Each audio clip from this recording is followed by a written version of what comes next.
Vamos a inclinar el rostro para pedir la dirección de Dios para el estudio de su palabra esta noche. Oh Padre querido, una vez más vamos a abrir la Sagrada Escritura y no queremos hacerlo sin tener la seguridad que tu Espíritu se va a mover. Enséñanos, Señor. No queremos leer la Biblia simplemente por leerla, queremos extraer las lecciones que se pueden aplicar a nuestra vida, que nos pueden ayudar a crecer en la experiencia espiritual. Estas personas lindas que han venido esta noche han venido para crecer, para aprender. Y tú nunca dejaste a los hijos sinceros que vinieron a ti volver para casa vacíos. Por lo tanto, coloca tu palabra en el corazón y en la mente de cada uno. Y que esa palabra poderosa produzca frutos para vida eterna. Y que esos frutos se puedan ver extraordinarios, maravillosos, lindos en la vida de cada uno. En el nombre de Jesús. Amén. Permítanme retirar esto un poquito antes de comenzar.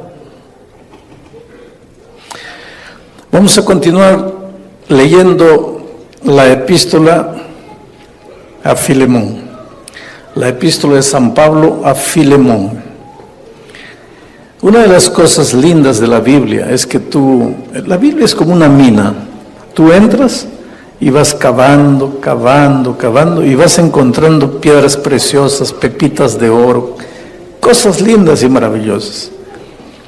Si yo volviese a ser un pastor joven, me propondría predicar de Génesis 1:1 hasta Apocalipsis 22, el último versículo.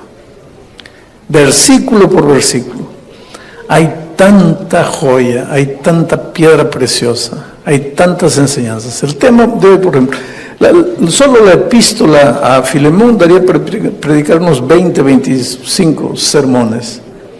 Yo voy a predicar solo 4. Pero los textos de esta noche, a partir del versículo 4, enseñan lecciones lindas. Yo voy a tratar de sacar algunas porque no nos da el tiempo. Miren, el versículo 4 dice así: doy gracias a mi Dios, haciendo siempre memoria de ti en mis oraciones. Solo ese versículo, miren, las ideas que podríamos comentar y profundizarnos. Doy gracias a mi Dios, mi Dios. Ahí hay un sermón. Mi Dios. El cristianismo no es tener un Dios, es tener mi Dios. La experiencia del otro no me sirve a mí, yo tengo que tener mi experiencia. La oración del otro puede ayudarme de alguna manera, pero yo tengo que tener mis milagros, yo tengo que ver las cosas lindas que Dios hace en mi vida. Esa experiencia, mi Dios, yo no voy a comentar mucho esto. Mi Dios. Ustedes saben que Dios no reconoce nietos, solo reconoce hijos. Si el padre de ustedes fue un hijo de Dios, naturalmente tú eres un nieto de Dios, porque eres hijo del Hijo de Dios. Pero si tú vas a la Biblia no vas a encontrar un versículo que diga nietecitos míos, queridos nietos, pero vas a encontrar muchas expresiones: hijitos míos, hijos amados, porque Dios no acepta nietos. Y si hay un joven, quiero decir una cosa: la experiencia de tu padre no te sirve. Tú tienes que tener tu propia experiencia. Tu Dios, mi Dios. Bueno, vamos a dejar. Doy gracias a mi Dios. Ahora mira, doy gracias a mi Dios, haciendo siempre memoria de ti en mis oraciones. Doy gracias cuando oro. Hasta aquí en su oración, Pablo no está pidiendo nada. Mejor dicho, en la oración que Pablo presenta aquí en la epístola a Filemón, no pide nada. Pablo pide a Filemón, pero a Dios no le pide nada. A Dios solo le agradece. Agradece. Agradece inclusive por la vida de Filemón. Nosotros tenemos una falsa idea de que la oración es para pedir. Y yo no digo que la oración no tenga que tener una petición. Claro que la oración tiene petición. Pero 90% de la oración debería ser gratitud. Reconocimiento de las cosas maravillosas que Dios ha hecho. El otro día alguien me dijo, pero pastor, Dios no hace nada maravilloso en mi vida, ¿de qué le voy a agradecer? Está todo mal, no tengo empleo, no tengo documento, no tengo salud, mi hogar destruido. Agradécele. Debemos agradecer a Dios inclusive porque las cosas no están saliendo como queremos. Debemos agradecer a Dios inclusive porque las cosas aparentemente nos están saliendo mal. Estoy viendo colportores por ahí, no sé, mi corazón me dicen que son colportores. Esos de corbata roja son colportores, ¿o no? Ah, son diáconos. Tienen cara de colportores. Cuando no te abren la puerta, agradece a Dios. ¿Tú serías capaz de recibir el diagnóstico del médico que dice que estás con cáncer y arrodillarte y agradecer a Dios? Difícil, ¿no es cierto?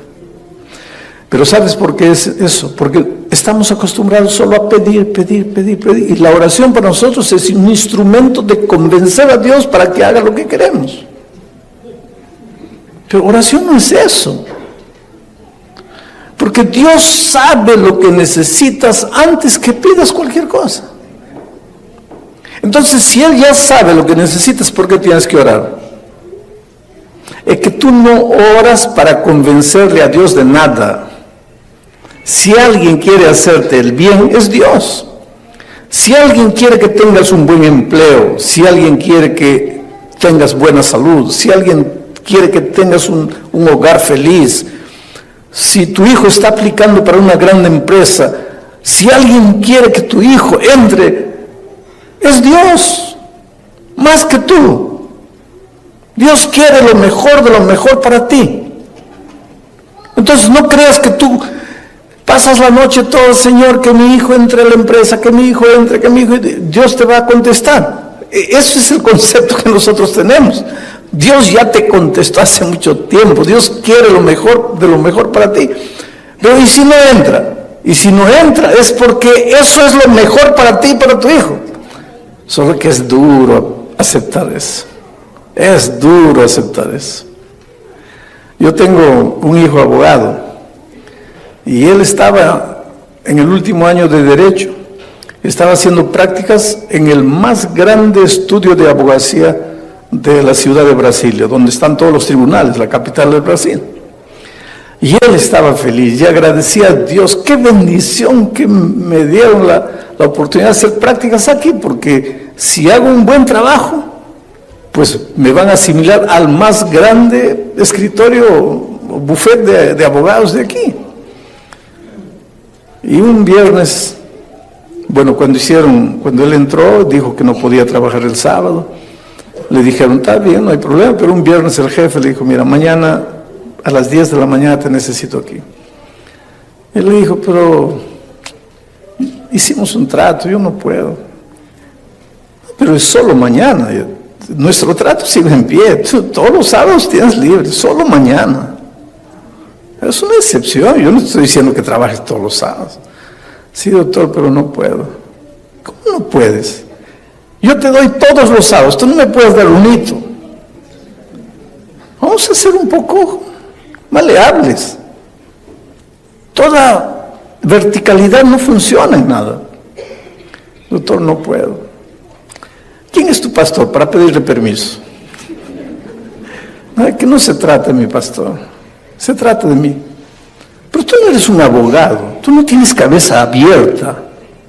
No me vas a decir que una horita va a destruir tu fe, va a mudar tu... No. Doctor, no puedo.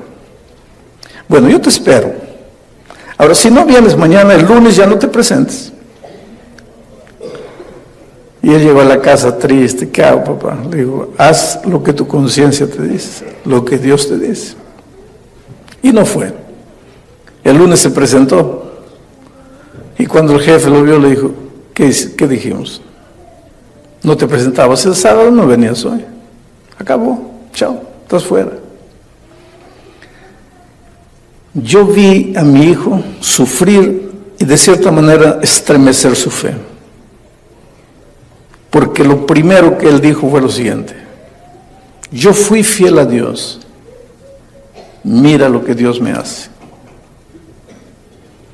¿Sería justo raciocinar así? Desde el punto de vista humano, sí. Porque nadie se alegra cuando las cosas van mal.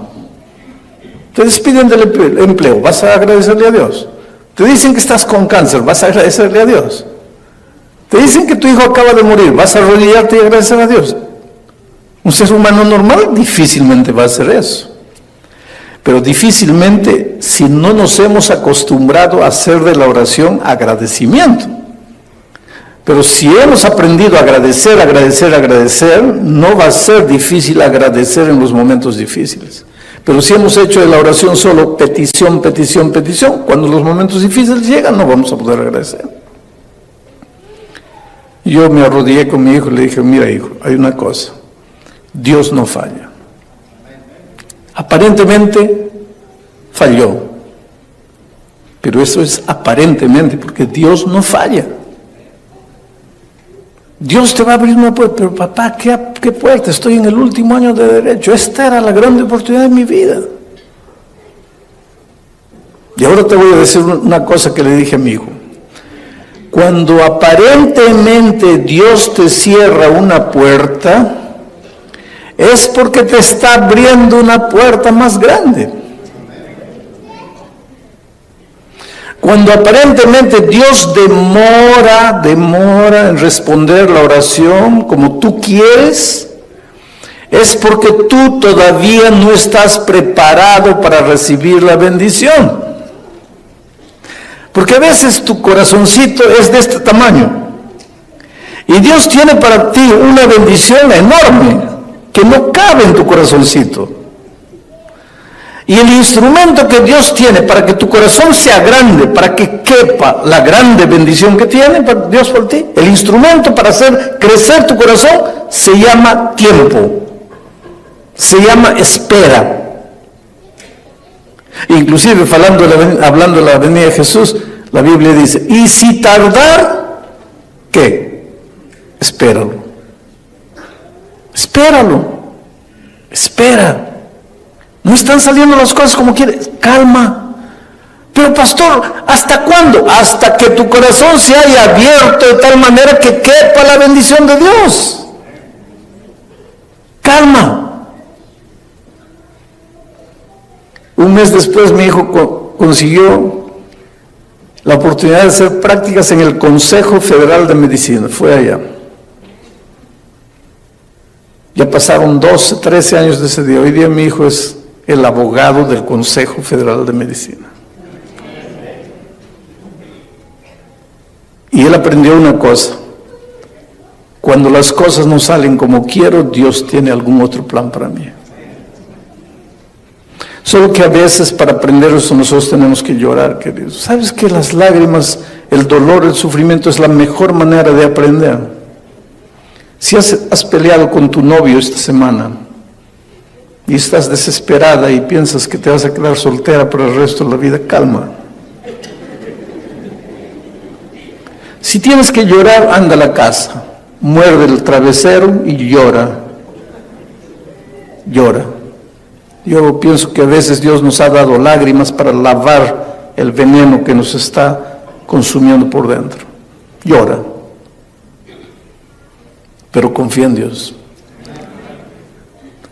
Porque Dios te está preparando un novio mejor que el que tú tenías. Nunca desesperes. Pastor, ¿y si mi hijo murió? ¿Qué puerta más grande me está abriendo Dios? Ya murió. Ah, querido. Hay una cosa linda, mira. El mejor momento para un hijo de Dios morir es el momento cuando Dios en su sabiduría permite que muera. Voy a repetirlo. El mejor momento para que un hijo de Dios muera Es el momento cuando Dios en su sabiduría permite que muera, aunque tú no lo entiendas. Y si quieres saber de eso, anda y ve la historia de Ezequías. Dios le dijo, prepárate porque vas a descansar. Y ahí pues vino el ser humano. No, Señor, por favor, quiero ver a mis nietos, quiero ver a mis bisnietos, déjame vivir. Y Dios le dio 15 años más de vida. Al final de los 15 años, yo creo que Ezequías se había arrepentido muchas veces.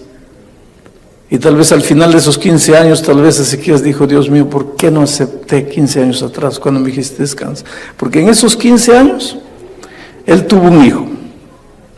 Ese hijo llegó a ser el peor de los reyes de Israel. Que no hubiera nacido si él hubiera descansado cuando Dios le dijo aquí. Otra cosa, él nunca hubiera visto la derrota de su pueblo delante del enemigo. Y él lloró amargamente. Claro que no lo entendemos, claro que naturalmente todos queremos vivir, porque no nacimos para morir, querido, nosotros nacimos para vivir, con vocación de vida, la vida palpita en cada célula nuestra. No es natural que alguien quiera morir, pero vivimos en un mundo de muerte. Pero cuando llega el momento de descansar, es que ese era el mejor momento, no discutas con Dios.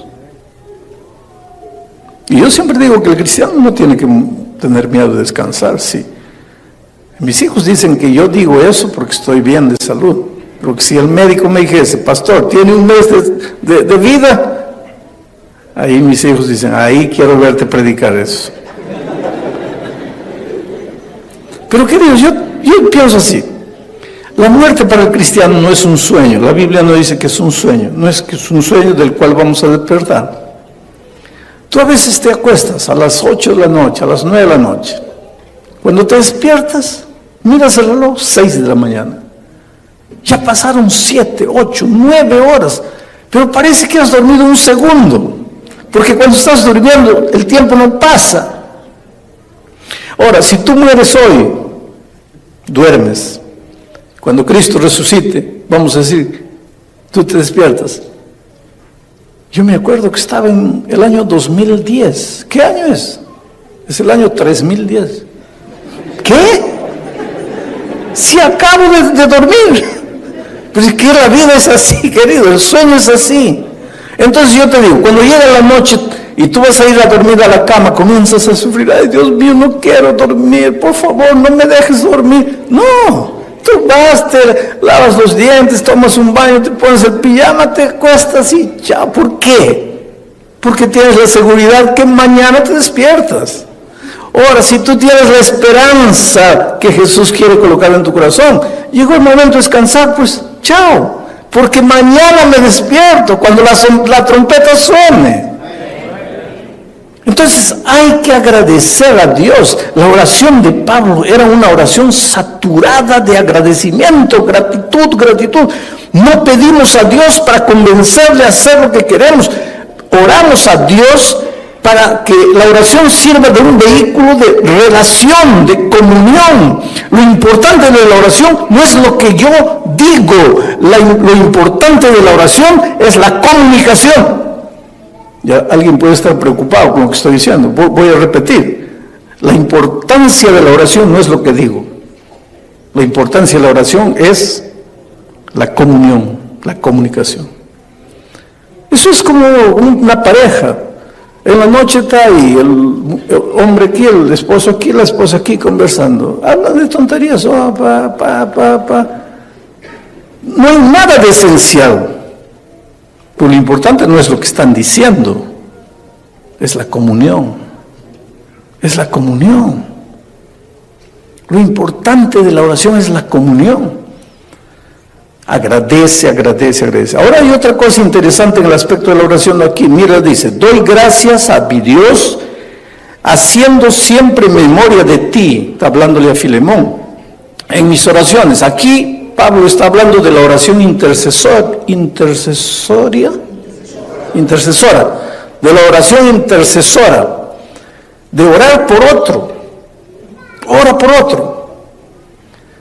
Ahora te voy a explicar por qué es importante la oración intercesora. Porque hay gente que me dice así, pastor, vamos a decir que Homero, el buen Homero, el famoso Homero, y grande compañero mío, por eso hago bromas con él.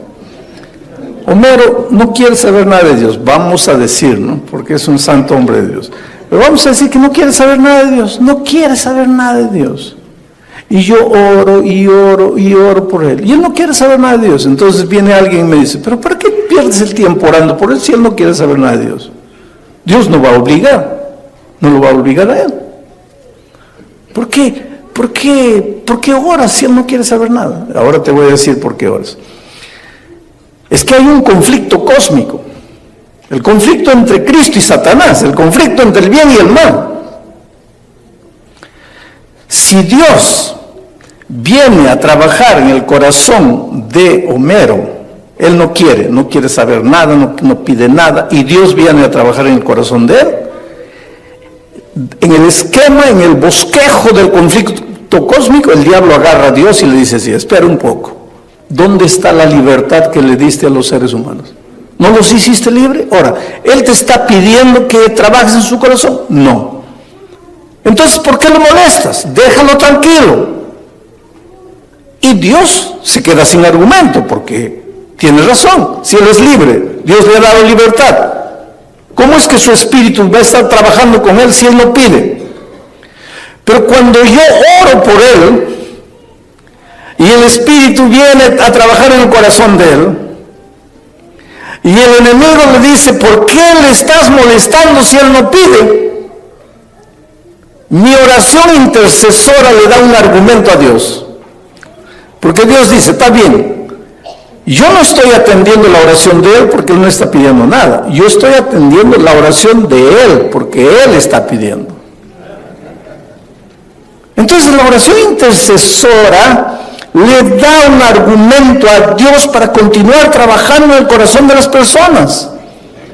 Por eso ora por tu esposo. Pero pastor, ¿para qué? Ese hombre ya no está perdido, es 40 años, no quiere saber nada. Sigue orando. Yo cuando era pastor de iglesia, jovencito, tenía una hermana cuyo esposo era un ogro, literalmente. No quería saber nada, no quería ver a nadie. Había expulsado a muchos pastores de casa. Y yo no me atreví a tocar la puerta, porque ya había expulsado a mis antecesores. Yo era un muchacho inexperiente. Hay muchas cosas que yo hice en la vida y de las cuales me arrepiento. Me arrepiento de no haber tocado la puerta, pero no toqué. Pero confortaba a la hermana y le decía, hermana, calma, sigue orando. Un día su esposo se va a convertir.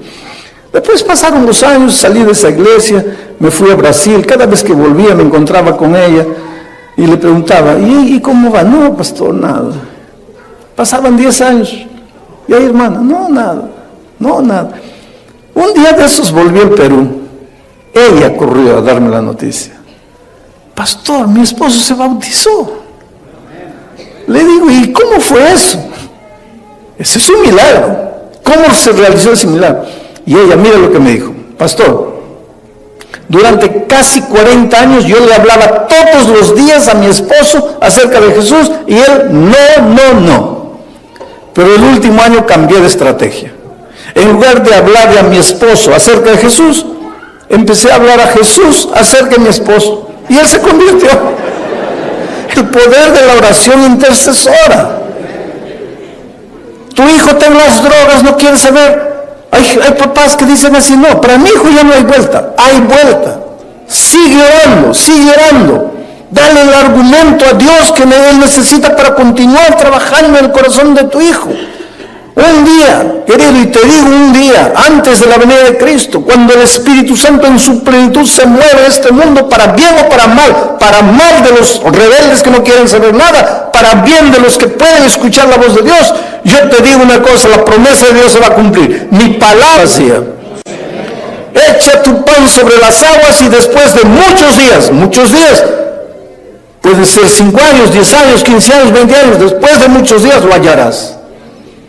Ninguna oración que tú has hecho a Dios pidiéndole por la persona querida que no está en la iglesia, que no quiere saber nada de Jesús, ninguna oración que tú has hecho se ha perdido. Un día te vas a sorprender con las cosas maravillosas que Dios va a hacer en la vida de las personas. Y te digo una cosa, querido, si una sola cosa tendrías que llevar esta noche para tu casa, lleva la esperanza, la seguridad de que Dios va a traer de vuelta a la persona querida tuya que está afuera. La persona que no quiere saber nada de Jesús, Dios es maravilloso y Él va a hacer ese trabajo. Pablo pues oraba por Filemón. ¿Y por qué oraba por Filemón? Porque recuérdate que Pablo estaba mandando a Onésimo, el esclavo ladrón que había venido y se había convertido, lo estaba devolviendo. Le dice, ahora tú vas a arreglar tu pasado, vas a hablar con Filemón. Entonces Pablo, al mismo tiempo que mandó a Onésimo llevando la carta, él se quedó orando para que el corazón de Filemón se abriese de tal manera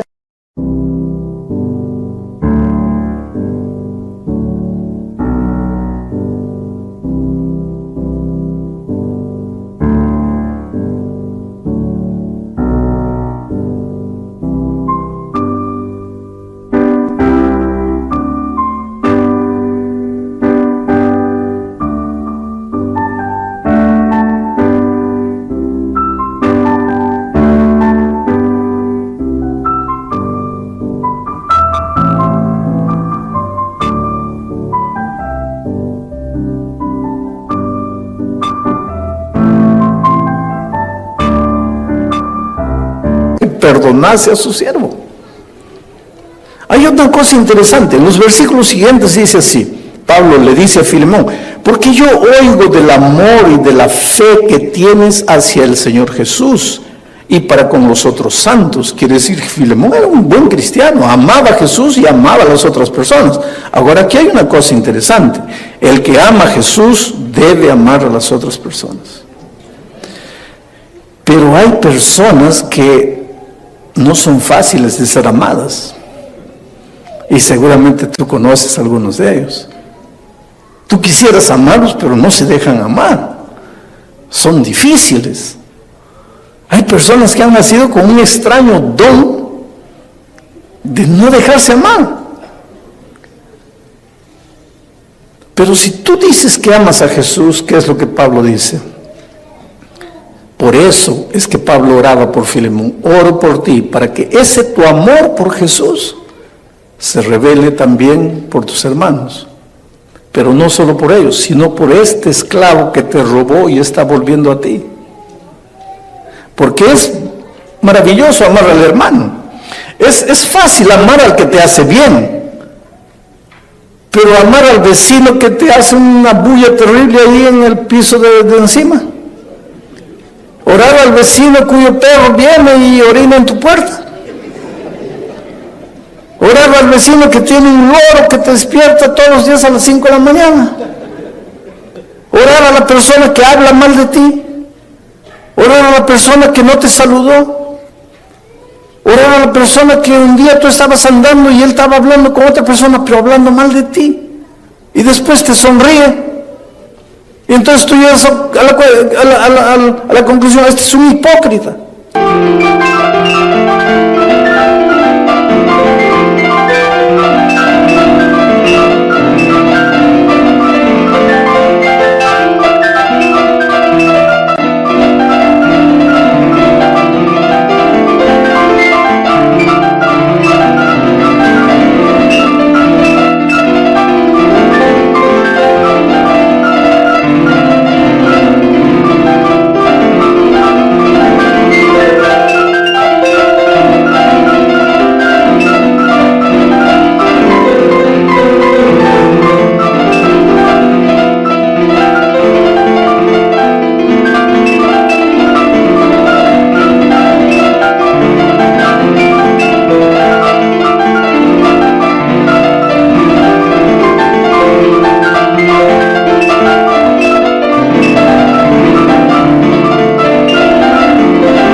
Amar a esa persona. ¿Cómo es posible amar a una persona si no es fácil?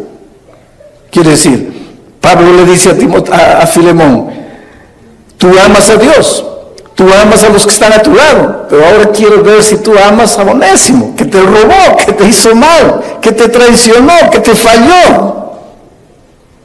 Y es por eso que oro por ti, porque solo Dios te puede dar la capacidad de amar a quien te hizo mal. Y querido, te digo una cosa, tienes que perdonar y amar al que te hizo mal. Tienes que hacerlo. No porque te vas a perder si no lo haces. No mires la vida cristiana de esa manera, pero tienes que amar y perdonar al que te hizo mal por un simple motivo. Porque si tú no eres capaz de perdonar, si tú guardas un poquito de resentimiento en tu corazón, un poquito de rencor en tu corazón, jamás vas a disfrutar de la vida en su plenitud. No vas a disfrutar. El dinero no te va a hacer feliz. La familia no te va a hacer feliz. El buen empleo no te va a hacer feliz. Compras una ropa, no la usas. Compras un zapato, no lo usas. Viajas, vuelves infeliz. Y te preguntas, ¿qué me falta? ¿Sabes lo que te falta? No te falta nada, te sobra. Y lo que te está sobrando es ese resentimiento que estás guardando en tu corazón. Tienes que amar y perdonar, porque es la única manera de disfrutar de la vida en su plenitud.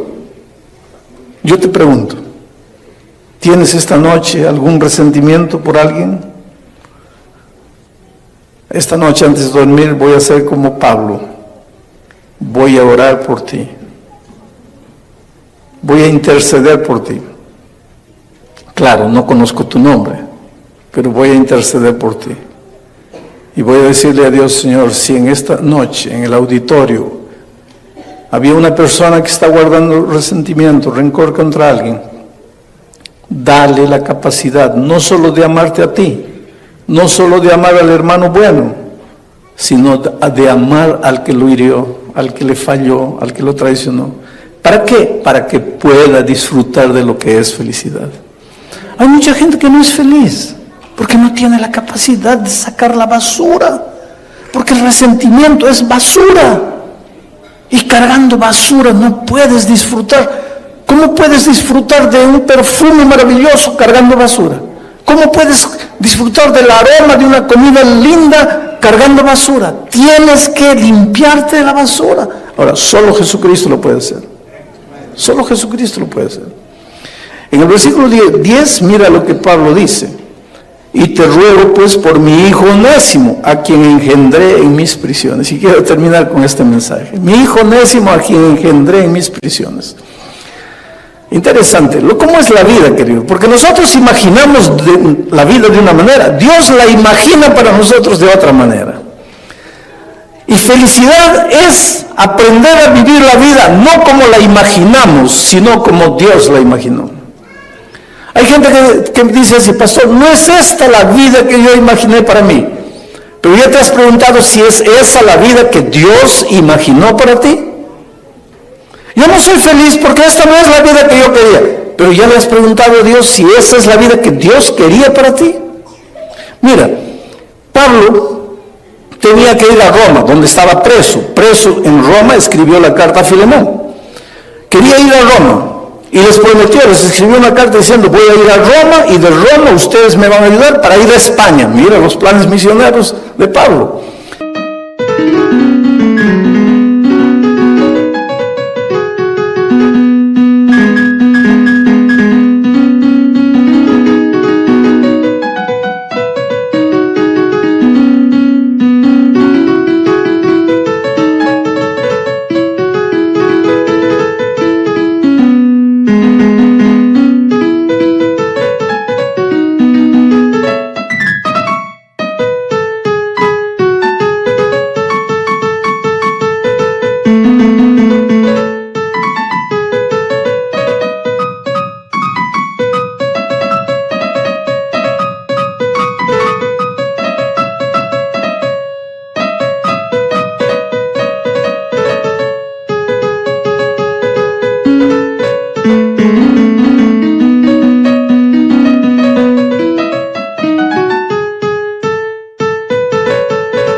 Entonces Pablo estaba en la región de Corinto, dijo, estoy recogiendo ofrendas para los pobres de Jerusalén, llevo a Jerusalén, entrego las ofrendas y viajo para Roma, espérenme ahí. Entonces recogió las ofrendas en Corinto, fue para Jerusalén, entregó las ofrendas en Jerusalén y cuando estaba para partir para Roma, lo toman preso en Jerusalén y lo llevan a la cárcel de Cesarea, allá cerca de Jerusalén.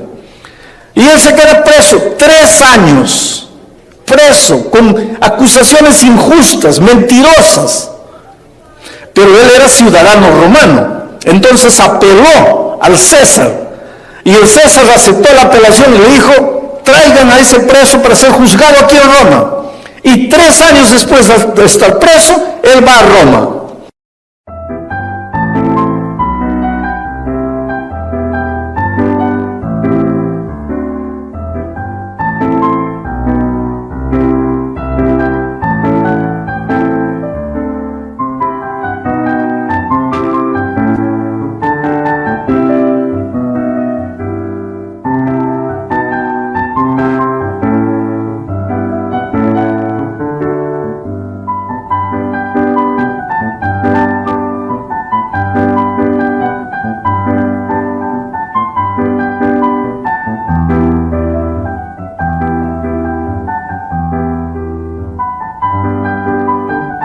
Solo que en ese viaje, el barco naufragó en la isla de Malta. ¿Te acuerdas?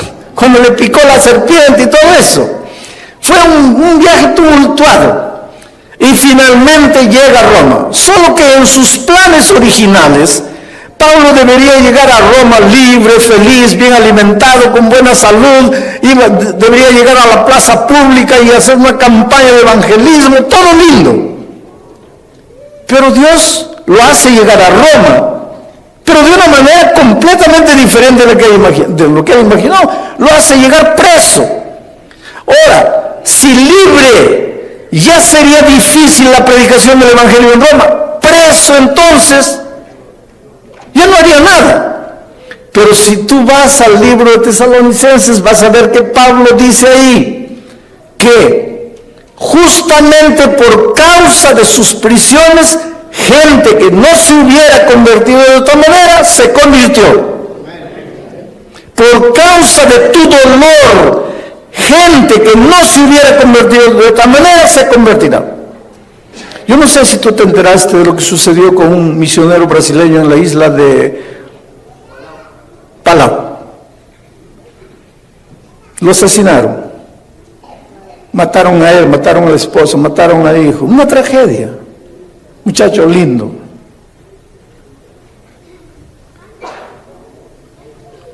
Los padres de él viajaron para allá.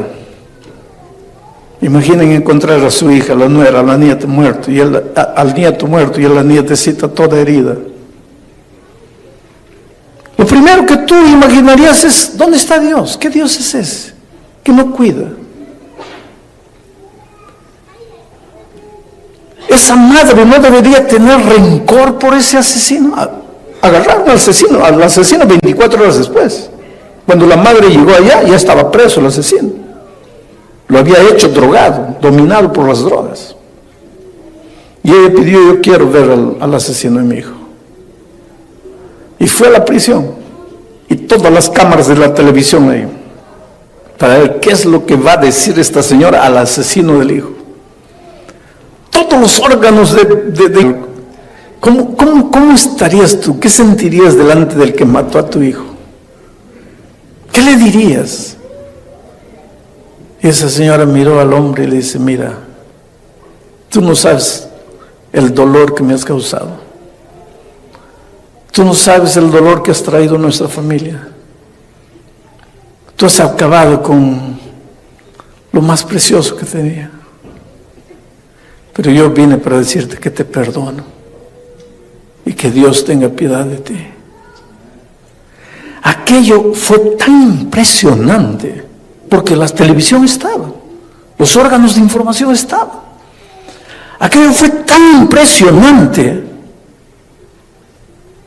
El pobre misionero ahí, en 2 años de ministerio que tenía, no había hecho mucha cosa. Duro el evangelismo. Pero el testimonio de la madre impactó tanto que el pastor que fue en su lugar tuvo el terreno mucho más fácil para la evangelización. Dios tiene sus caminos. El problema nuestro es que cuando el dolor llega, nos desesperamos. Cuando muere alguien nos desesperamos, un accidente nos desesperamos, un cáncer nos desesperamos, estoy perdiendo la casa, me desespero, perdí el empleo, me desespero, no salió mi documento, me desespero. Y es humano, pero no es cristiano. Porque el verdadero cristiano en el dolor tiene que decirle: Señor, me está doliendo terriblemente, no te entiendo, pero creo en ti y confío en ti. Tienes todo el derecho de llorar y mirar al cielo y decirle: Señor, perdóname, como ser humano no te entiendo, pero tú nunca has fallado a tus hijos y no me vas a fallar. Ayúdame a llegar hasta el fin. Y después te vas a dar cuenta las maravillas que Dios te estaba preparando. ¿Te acuerdas de Jesús cuando llegó a la tumba de Lázaro? Las hijas le habían mandado, cuando Lázaro estaba enfermo, emisarios: ven, tu amigo, el que tú amas, está enfermo. Y Jesús se quedó por allá. 4 días ya había muerto y el hombre ya olía mal, ya estaba en descomposición, y Jesús llega. Y una de las hermanas se atrevió a decirle: Señor, ¿para qué? ¿Para qué? Ahora ya no. ¿Para qué? Cuando estaba enfermo te suplicamos, te imploramos, lloramos, te mandamos emisarios, no viniste. ¿Ahora para qué? ¿Para qué? ¿Sabes por qué Jesús demoró? ¿Sabes por qué Lázaro murió? ¿Sabes por qué aparentemente Jesús no le hizo caso a ellas? Porque lo que ellas estaban pidiendo era poquito. ¿Sabes lo que ellas pedían? Una curación. Pero Jesús estaba preparando para ellas, ¿qué cosa? Una resurrección. Oh, querido, ¿no quisieras decirle esta noche: Señor, yo quiero creer en ti? Yo no sé si estás sufriendo, si algo malo ha sucedido en tu vida, si estás triste, estás llorando, si hay algo que sucedió en tu vida pasada que no logras olvidar, sangra cada vez que te acuerdas, no te deja ser feliz. Te voy a pedir que ahí donde estás le digas: Señor, ayúdame a creer en ti, ayúdame a confiar en ti. Aunque tengas que llorar, aunque tengas que sufrir, dile: Señor, quiero creer en ti hasta el fin de mi vida.